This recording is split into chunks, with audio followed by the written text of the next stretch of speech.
In the morning when I rise, give me Jesus.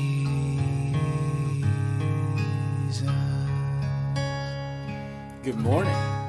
Today we're in 1 Corinthians chapter 10. What a great chapter. It starts out talking about the children of Israel and how the Lord rescued them from Egypt. But as they were going through the desert, it says they went through the Red Sea. You know that story.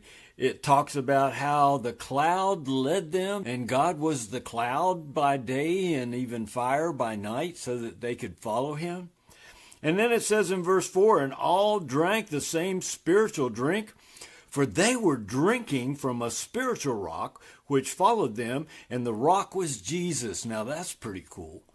But it goes on to say in verse 5, nevertheless, with most of them, God was not well pleased. Well, why was God not well pleased?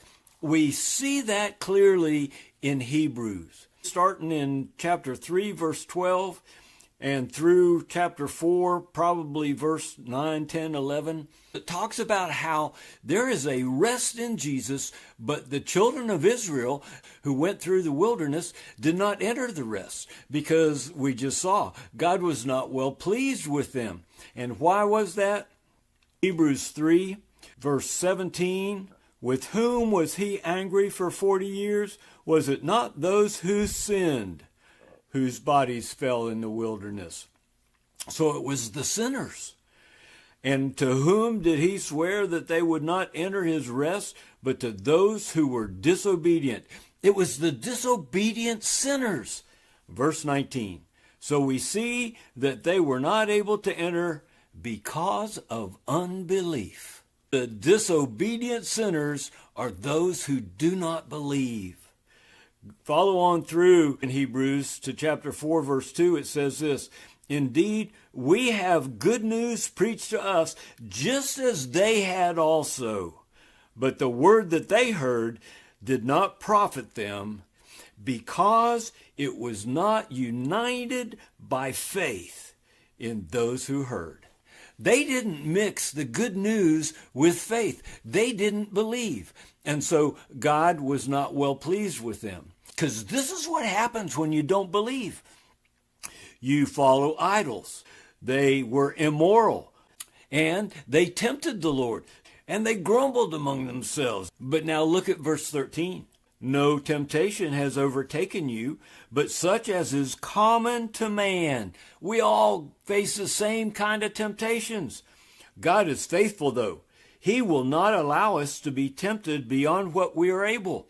Now, I have heard so many conversations about how, see right there, God is bringing bad stuff against you, but he won't bring so much bad stuff that you won't be able to handle it. That's not what this verse says.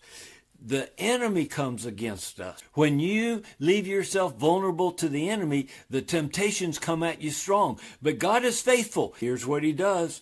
He will also, with the temptation, provide a way of escape so that you will be able to endure it. Well, that way of escape, it's Jesus. And so when your eyes are on the Lord, that's a way out. And you don't fall into the temptation. Oh, he goes on to talk about the behavior thing. And he says, look, don't sacrifice to idols. Look in verse 20. I say that the things which the Gentiles sacrifice, they sacrifice to demons. And so they fall into the temptation of the demons. Look at verse 21. You cannot drink the cup of the Lord and the cup of demons. You cannot partake of the table of the Lord and the table of demons. Well, you remember in chapters 5 and 6 about the guy that was sleeping with his stepmom, and Paul said, put him out of the fellowship. Why did he say that? Because you can't drink with the Lord and with demons. You can't feast with the Lord and with demons. And that guy was clearly drinking and feasting with demons. And so don't play games with God. He's sacrificing his behavior to demons. Look at verse 23, though. Don't miss the freedom that we have in Christ. Verse 23, all things are lawful. I'm not saying that guy's going to go to hell. What I'm saying is that guy's miserable in this life, so let him wallow in his misery. He's going to realize that what he's doing has no life in it. It is not profitable. That's what it says in verse 23. And then it says again, all things are lawful. Do you remember? Paul said that in chapter 6, and he's saying it again here in chapter 10. All things are lawful, but not all things edify.